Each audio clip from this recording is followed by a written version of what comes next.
हमारी बुद्धि विकृत है, क्योंकि इतने विचारों का बोझ है।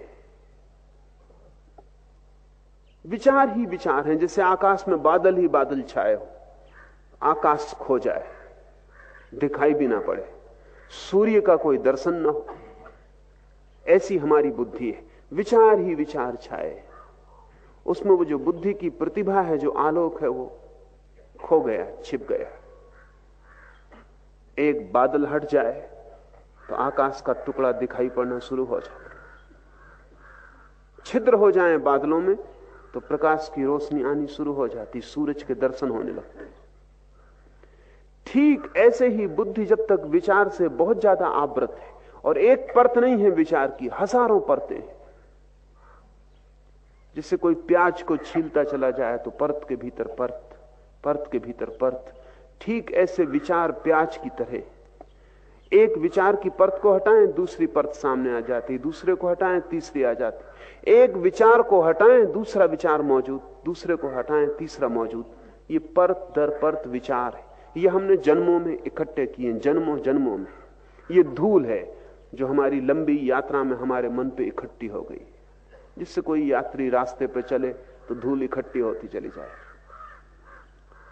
और उसने कभी स्नान न किया और यात्रा करता ही रहा हो तो बहुत धूल इकट्ठी हो जाए, यात्री का पता ही न चले कि वो कहां खो गया। ध्यान स्नान है बुद्धि का, और जो ध्यान नहीं संभाल पा रहा है उसकी बुद्धि कचरे से लद जाएगी, स्वाभाविक। प्रतिपल संस्कार पड़ रहे हैं, हर घड़ी। पूरे दिन में वैज्ञानिक कहते हैं कोई 10 लाख संस्कार बुद्धि पे पड़ते हैं। आप सोच भी नहीं सकते 10 लाख कहां से पड़ते होंगे। हर चीज का संस्कार पड़ रहा है। अभी मैं बोल रहा हूं, ये संस्कार पड़ रहा है। पक्षी आवाज कर रहा है, वो संस्कार पड़ रहा है। एक कार का हॉर्न बजा, वो संस्कार पड़ा। वृक्ष में हवा दौड़ी, वो संस्कार पड़ा। पैर में एक चींटी ने काटा, वो संस्कार पड़ा। सिर में थोड़ी पीड़ा हुई, वो संस्कार पड़ा। पढ़ रहे हैं 10 लाख संस्कार दिन भर में, 24 घंटे में, और ये सब इकट्ठे होते जा रहे हैं। ये संस्कार धूल है, और ये हम जन्मों से इकट्ठे कर रहे हैं, इसलिए बहुत परतें इकट्ठी हो गई। जब आप सोए हैं तब भी संस्कार पड़ रहे हैं। नींद लगी है आपकी, लेकिन इससे कोई फर्क नहीं पड़ता, क्योंकि बुद्धि पूरे वक्त काम कर रही। बाहर कोई आवाज होगी, नींद में भी संस्कार पड़ रहा है। गर्मी पड़ेगी, संस्कार पड़ रहा है। मच्छर आवाज कर रहे हैं, संस्कार पड़ रहा है। करवट बदली, संस्कार पड़ रहा है। गर्मी है, सर्दी है, पूरे पूरे समय बुद्धि इकट्ठा कर रही है।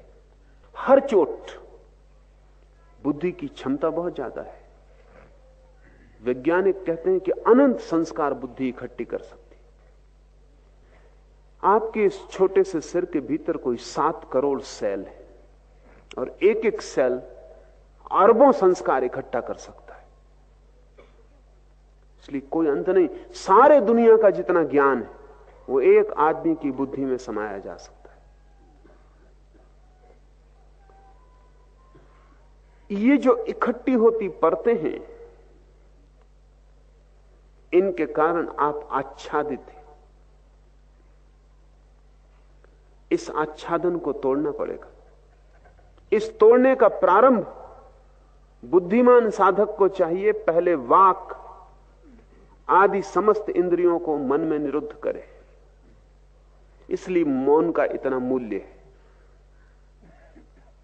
मौन का अर्थ है कि आप बाहर और भीतर बोलना बंद कर रहे हैं, क्योंकि बोलना बुद्धि की बड़ी गहरी प्रक्रिया है। बोलने के द्वारा बुद्धि बहुत कुछ इकट्ठा करती रहती है, और जो भी आप बोलते हैं वो आप सिर्फ बोलते नहीं हैं, बोला हुआ आप सुनते भी हैं। उसके संस्कार और सघन हो जाते। जब आप एक ही बात बार बार बोलते रहते हैं तो आपको पता नहीं कि आप बार बार सुन भी रहे हैं। संस्कार गहरे होते जा रहे हैं, और आप कचरा बोलते रहते हैं। सुबह अखबार पढ़ लिया, फिर दिन भर उसी को लोगों को बोले चले जा रहे हैं। कोई व्यर्थ की बात जिसका कोई भी मूल्य नहीं, जिससे किसी को कोई लाभ नहीं होगा, उसको आप बोले चले जा रहे हैं। अगर आप अपने 24 घंटे का विश्लेषण करें तो आप पाएंगे कि 99% तो कचरा था। जो आप न बोलते तो किसी का कोई हर्ज न था। ध्यान रहे, जिसे बोलने से किसी को कोई लाभ नहीं हुआ है, उसे बोलने से हानि निश्चित हुई है। क्योंकि न केवल आपने दूसरे के मन में कचरा डाला है, जो कि हिंसा है, जिसका कोई मूल्य नहीं है, वह आप बोल के दूसरे के मन में डाल दिए। और जब आप बोल रहे थे तो आपने फिर से सुन लिया है, वह आपके भीतर दोबारा गहरा हो गया, उसकी फिर से संस्कार पड़ गया, फिर कंडीशनिंग हो गई। अगर आप एक असत्य को भी बार बार बोलते रहें तो आप खुद ही भूल जाएंगे कि वो असत्य है। इतने संस्कार भीतर पड़ जाएंगे कि वो लगने लगेगा सत्य। एडोल्फ हिटलर ने कहा है कि कोई भी असत्य को सत्य करना हो तो एक ही तरकीब है, उसे बोले चले जाओ। दूसरे ही मान लेंगे ऐसा नहीं है, आप खुद भी मान लेंगे। आप अपनी जिंदगी में देखें, कई असत्य आपको सत्य मालूम पड़ने लगे, क्योंकि आप इतने दिन से बोल रहे हैं कि अब आपको भी स्मरण नहीं रहा कि पहले दिन ये बात असत्य थी। बहुत बार संस्कार पड़ जाने से गहरे हो जाते, लीक बन जाती। पहला काम है साधक के लिए कि वो वाणी को संयत कर ले, वही बोले जो बिल्कुल अनिवार्य हो, अपरिहार्य हो, जिसके बिना चल ही ना सकेगा। ये दुनिया बड़ी शांत हो जाए अगर लोग अपरिहार्य को बोले,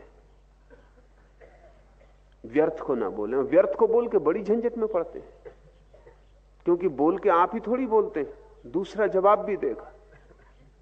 थोड़ा आप सोचें कि अगर आप संयत रहे होते, मौन रहे होते, तो कितने उपद्रव आपके जीवन से बच गए होते। बोल के आप न मालूम कितने उपद्रवों में पड़ रहे हैं, फिर उनको बचाने के लिए और बोलना पड़ता है, फिर ये सिलसिला बढ़ता चला जाता है। एक विशियस सर्किल, एक दुष्ट चक्र है जिसका फिर कोई अंत नहीं। इसलिए साधु चुप हो जाता है, उतना ही बोलता है जितना अनिवार्य है, और उतना ही बोलता है जिससे किसी का हित हो सकेगा, अन्यथा मौन रह जाता है। वाणी को जब आप बाहर से रोकेंगे तो भी जरूरी नहीं कि भीतर रुक जाए, क्योंकि आप दूसरे से न बोलें तो खुद से बोलते रहते। बैठे हैं, खुद ही से बात चल रही।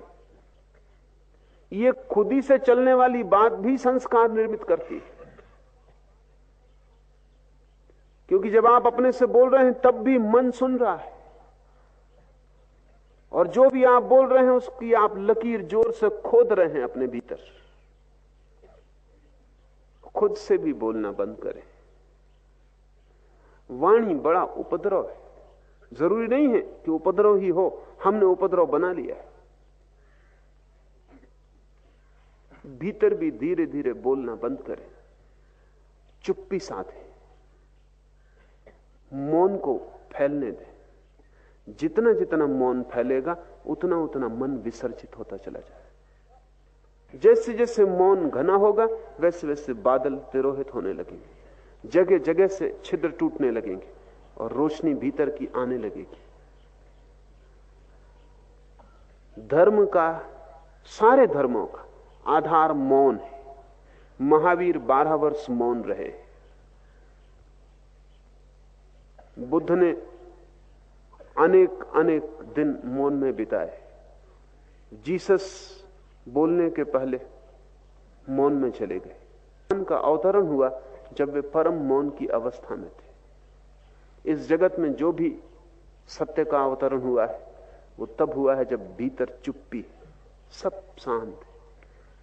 उस शांत क्षण में ही हमारा तालमेल, हमारी ट्यूनिंग ब्रह्म से जुड़ जाती। वो मौन का कांटा ही हमें आभास से भीतर ले जाता है और सत्य से जोड़ देता है। इसलिए हमने साधु को मुनि कहा है। मुनि का अर्थ है जो मौन हो गया है, जो भीतर चुप हो गया है। असल में वही बोलने का अधिकारी है जो भीतर चुप हो गया हो, क्योंकि उसके बोलने का कुछ मूल्य होगा, क्योंकि बोलने का अर्थ होगा उसने कुछ जाना है जिसे वो दे रहा है।